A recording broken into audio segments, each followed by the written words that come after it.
that your bass lines sound too basic or that your fills just sound lame and mess up your groove? Well, today I'm going to show you how to play bass fills that sound great without overplaying. You can get a free PDF download of all the lesson content by clicking the link below this video in the description.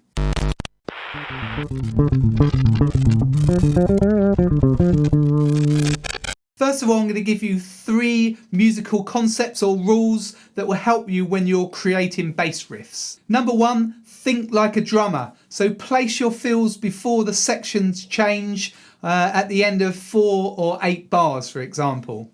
Number 2, keep the rhythm tight and stay with the groove. It's easy to get a bit excited and rush your fills. Number 3, use less notes and more fills, so don't overcomplicate your bass fills. I'll now show you 3 easy bass fills that you can use in many styles of music. We're going to use these fills in a basic groove, okay? I'll show you that pattern. It's in C minor. It's just a bar of C minor, half a bar of E flat minor and half a bar of F7, like this.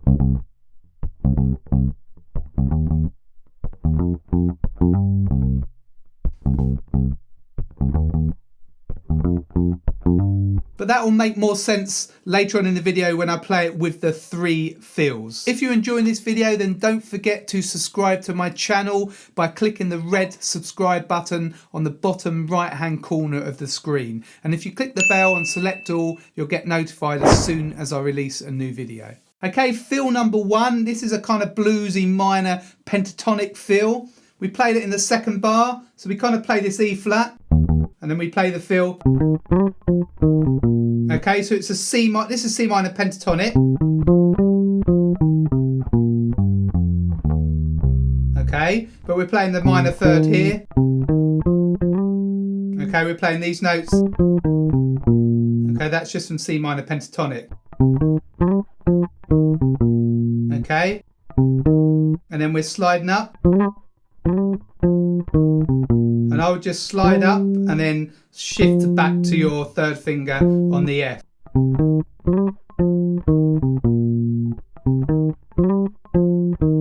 You could use your little finger if you want for the G.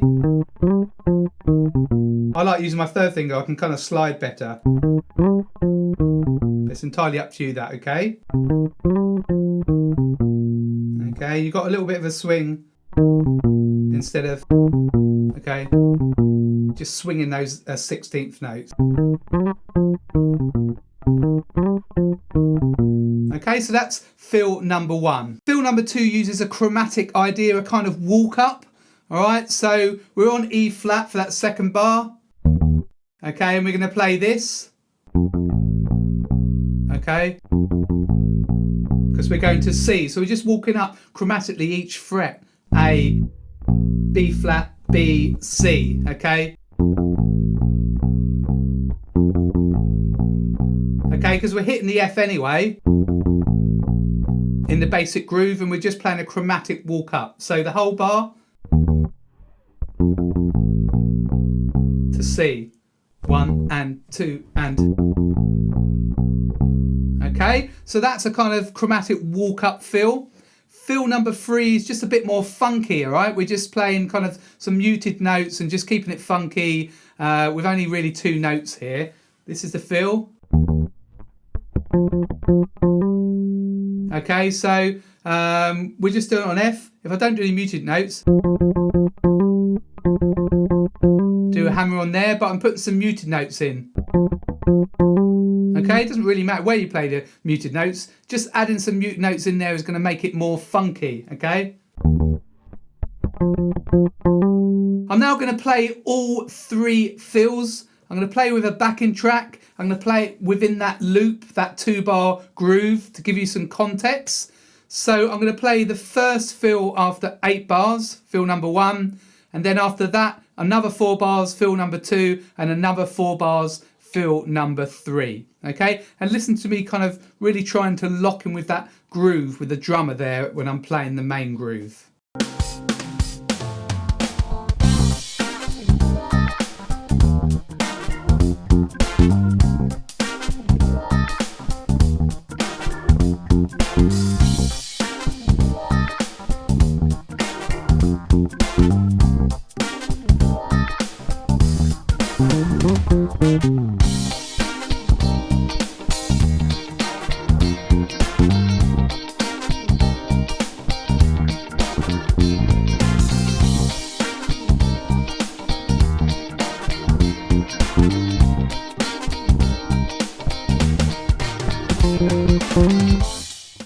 So I hope you kind of really understood how those fills work.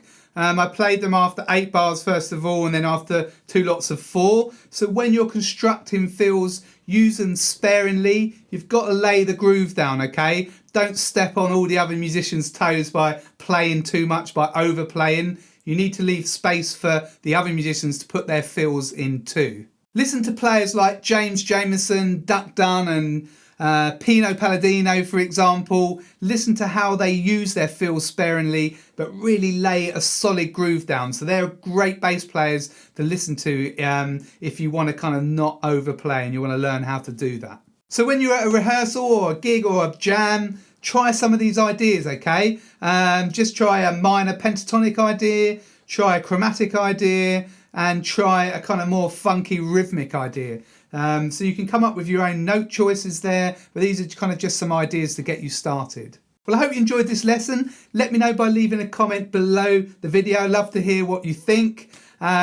Also, you can really help me out by liking and sharing this video and also subscribing to my channel. And if you felt you got value out of this lesson, you can always buy me a coffee. They're $5. The details are at the bottom of the screen here, or you can click a link below in the description. And don't forget to check out my website. I've got bass courses, books, merch. I do one-to-one lessons. I've got details of my membership. There's loads on the website. That's gbshed.com, so don't forget to check that out. This is Greg from Greg's Bass Shed. Hopefully see you very soon in the next lesson.